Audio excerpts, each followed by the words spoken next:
Will the Federal Reserve cut rates? This is a question that's come up a lot from clients and prospects, so I want to take a few minutes to answer it. If you are new here, my name is Jonathan Bednar. I'm a certified financial planner, co-owner of Paradigm Wealth Partners in Knoxville, Tennessee, and soon to be Chattanooga. The question around the Federal Reserve and rate cuts has popped up quite a bit this year. And I'm going to answer this question, but I want to go back in time a little bit and kind of retell where we've been and how we got to where we are today. So obviously, we had in 2021, the economy really take off. We were flush with cash that was granted after COVID. Everyone got cash. It was a little bit like Oprah Winfrey's television show. You get some cash and you get some cash and you get some cash. What happened after that became runaway inflation. Inflation surged to 9%. Everything just became drastically expensive, almost out of reach overnight. And it just felt, while we had a high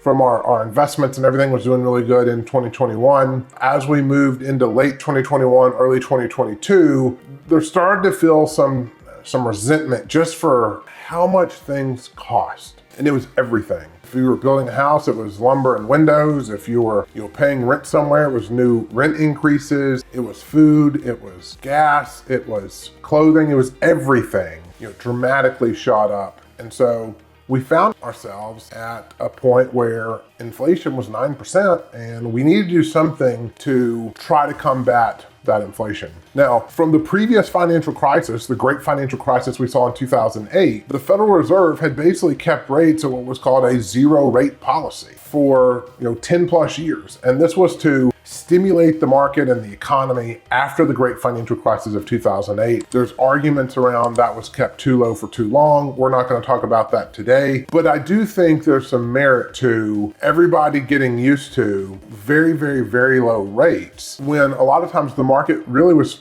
feeling pretty good and we probably could have tolerated higher rates at that time. But we still had low inflation. And so the argument was, it's really hard to raise rates when we have no inflation. So 2021 hits, again, we jump up to 9%. The Fed has to act. We have to combat 9% inflation. How do we do it? One of the major policy changes that the Federal Reserve can do at that time is to raise interest rates. Starting in first quarter of 2022, we saw the Federal Reserve start to raise rates. And they did it methodically. A couple times it was a quarter a point, a couple times it was half a point, but they essentially went from 0 to 5% in about a 1-year time frame. And that's a pretty aggressive rate hiking cycle when you think about it. We're going from essentially 90 miles an hour down the interstate, very, very cheap money, to slamming on the brakes and cost of borrowing skyrockets. We saw homes going for 2 and 3% prior to this rate hike, mortgages, to now homes were charged,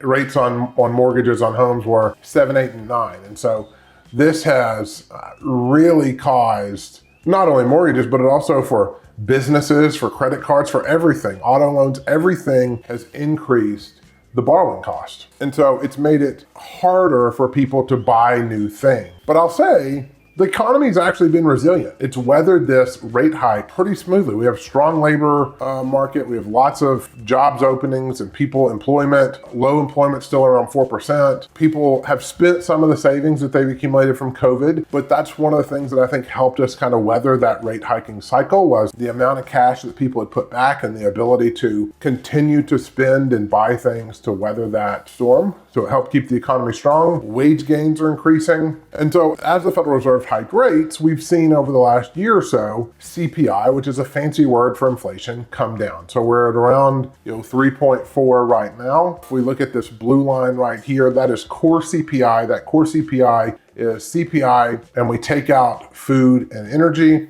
And so with that, we're right around 3.4%. When we do that and we see the Federal Reserve holding rates high here in, the low 5s, we start to wonder, is the higher rates doing its job? Clearly by looking at this graph, you can't see if you're just listening to the podcast, but you should be able to see if you go to the Paradigm Wealth Partners YouTube channel. You can see by this graph that the inflation has come down from 9 to mid 3s. It appears like this rate hiking cycle has worked. And now we're at a point where if we leave rates too high for too long, we put ourselves in a position to have a potential recession. And so we're seeing evidence that this rate cycle is working. It makes sense to start to cut rates and not go from 5 to 0, but maybe tick down a quarter a point or half a point to start easing slowly. That will still provide us a way to combat inflation, but it will provide some relief for things like the mortgage market, for auto loans. There's really high credit card delinquency right now. So some of those things I think can be impacted in a positive manner if the Fed will cut rates. Now, the Fed is targeting a 2% inflation rate. Right now we're at mid threes. So there's still some work to do, but I think that in my mind 3% is normal. So they're shooting for 2. That seems a little low to me.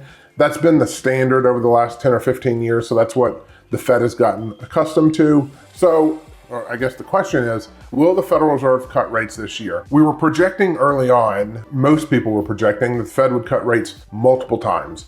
The Fed has been very resilient on staying higher for longer, waiting to see that their work will hold and we won't see a spike back in inflation after they cut rates. And so they're just being very diligent and methodical in their process here. So it does appear like they will cut rates. The projections have gone down to only one rate cut this year, whereas before we were looking at potentially multiple rate cuts. Right now, the potential is either September of 2024 or November of 2024 for a potential rate cut. But I do think we get one this year. I don't know exactly when it'll be, but I do think that the Federal Reserve looks back, if they look back at the data, they can say, the work we have done has worked. We're not exactly to our target yet, but the trend line is down. I think what we've done is working and continuing to work. And maybe it makes sense to take our foot, maybe not completely off the brake, but not press down as hard, slowly let that brake release help some of these lower rates provide